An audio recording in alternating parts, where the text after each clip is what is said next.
Ladies and gentlemen, welcome back to the channel and welcome back to another episode of The Back Pages, the Monday morning series where we look at what's being said in the mainstream media in regards to Celtic Football Club and the wider context of Scottish football. It's good to be back, but sadly it is the start of an international break. Now I know people moan sometimes when I say that, but let's be real. It's club over country. It is, isn't it? And you know, Celtic are really starting to get into the swing of things. And we just have to stop like that, but we're used to it by now, so ho hum, let's get on with it.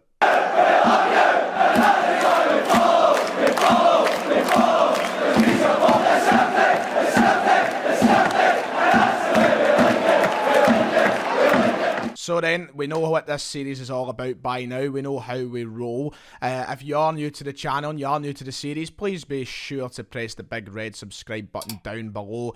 And also, please smash the like button if you haven't already by this point in the video. It is huge to helping the growth of the channel. So we've got the daily record off to the side here as I just dip off camera to get it.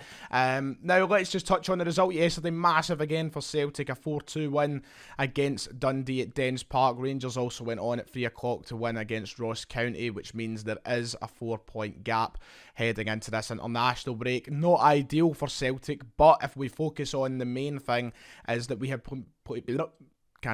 we have been playing some fantastic football, and the results since the last international break have been tremendous. The only hiccup coming against Livingston in that league game last week. But apart from that, we've been sensational. We've worked really, really hard. We've done it under tough circumstances as well, with some injuries here and there. And ultimately, I'm just buzzing with how Celtic are playing at the moment. So now it's time to go off into this international break. It's time to gather ourselves, refresh the players. And hopefully when we come back, we keep playing the football we're playing. We've got a massive League Cup semi-final as soon as we're back. Let's get back to Hampden with a bit of authority. We've got a massive game against Bayer Leverkusen away in Germany, which I'll be there for. And we've got a few other things and bits and bobs that really could be season defining at this point. There is a tough schedule between now and the winter break, including of course a massive game towards the end of that winter break, or right before that winter break, sorry. So yeah, it's important that we go into it with great form, and it's important that we go and keep playing the football we're playing.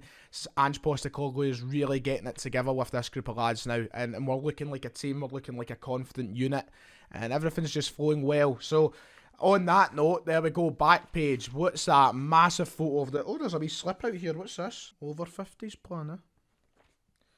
Don't think I'm reading that anytime soon. That gorgeous bastard right there, Jota, Ruthless, the headline. Celtic winning 4-2. Ange says his on-fire troops must go in for the kill. Ange Postecoglou has urged his free-scoring Celtic to become even more ruthless, and the Parkhead gaffer has also demanded the team don't take liberties.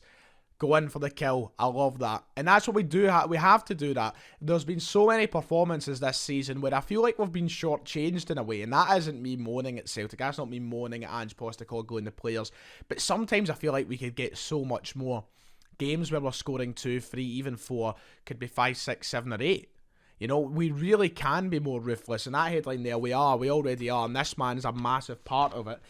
But we can get so much more, and we know that. So we'll dive into that in a moment. But the other story that I kind of would talk about on the front of the paper there, Aston Villa wanting Gerrard. That's the second back pages I think I've done in a row now where Gerrard has been linked with a job down south. It was Newcastle last time, it's Aston Villa this time. Will the Aston Villa job tempt the gaffer? You know my opinions. I think that a Premier League job, if they offered Gerrard first, I think he would take it, but we'll kind of come back to that maybe later on in the video. So inside, it's Craig Swan reporting on the game yesterday. Ange Postecoglou may say Jota and Kyogo Furuhashi are only the size of jockeys, but if they keep bursting Celtic out of the stalls the way they did in both half at Dens, their team are going to be very close to hitting the winning lane in the title race.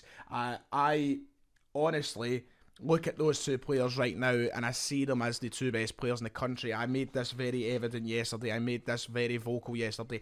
I don't think that there is two players right now that are better than those two. Now, I know a lot of people are bringing up the likes of Ryan Kent, and I know we talk about the likes of, you know, Morelos and all the rest of it time and time again, but those two on current form, it cannot be argued that they're the best in the country right now. They're on fire. It leads me into the next article in the back pages today, if you can maybe catch a glimpse at that there.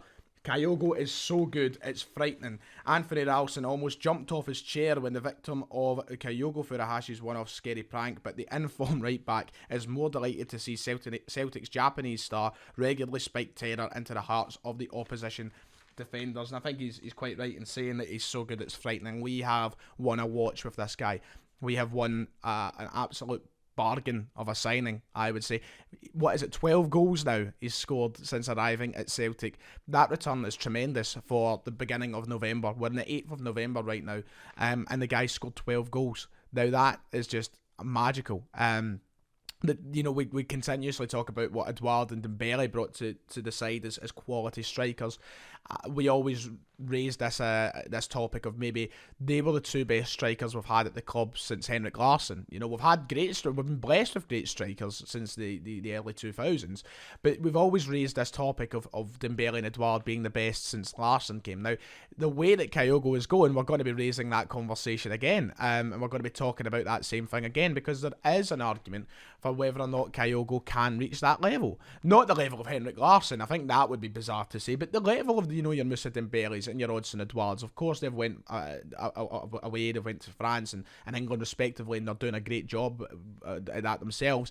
But at Celtic, and we're talking about what they've done at Celtic right now, Kyogo probably isn't started far off the mark from what those guys did. If you remember rightly, Edouard didn't really solidify himself as the first option for till the end of his loan campaign. Dembele took a couple of games to get in, a Griffiths injuries which seen him come into the side, whereas Kyogo has came in with the faith of Ange Postecoglou as the starting striker of Celtic, and he's scored 12 goals already. Now, there is a conversation to be had around that, and it is madness. They are right now, those two, just the best players that this country has, that we see week in, week out.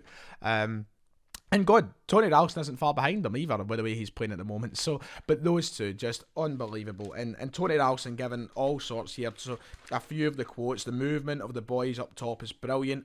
They're getting a bit of consistency together, and that's important. Their confidence is high. And yeah, talking about himself as well, Tony Ralston, of course, just getting that new contract. It's something I've been working on at the training ground, and this is him talking about how he's developed as a player.